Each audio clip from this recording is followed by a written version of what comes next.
na yan. Ngunit ang nobyembre sa tuya-tuya na i-implementar, kita tayo sa flooring, papatayo din ang kusina, may mga provisions of amenities, mga damit sa daycare, kasi mga libro na nakakatawag sa mga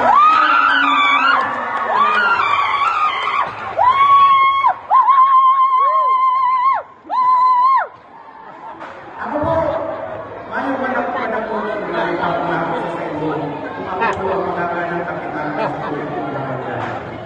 Dahil ang totoo kaya, ang totoo sa mga programs, projects, activities, basic services na sa tuya-tuya, dahil ako na yan dyan. Given na yan.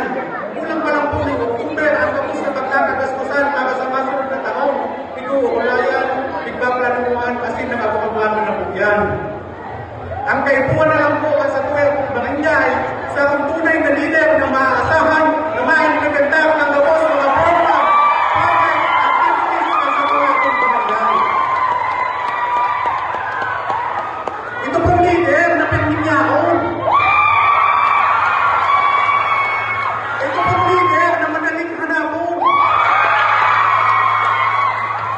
Ito pong leader na pagming nag-a-attend ng session sa aling may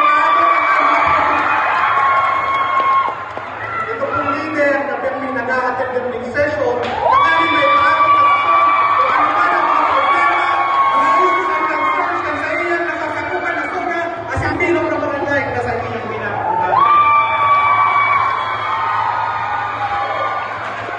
Mga kulang, aamo po ang mga taga-barangay po matatalino at intelligent naman.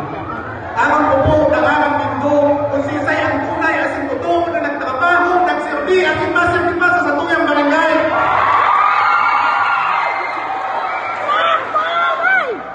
Kaya po mga tunggang, kamo na po ang bahala ng magdating-dating. Kung sa inyong pumundo, sisay ang mas karapat dapat na makatupang ginaray bilang pamayong sa tuyang barangay.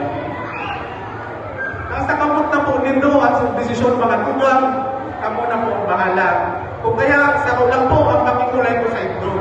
Dahil po nindo pagpabayaan sa inyong suportahan, asintabangan,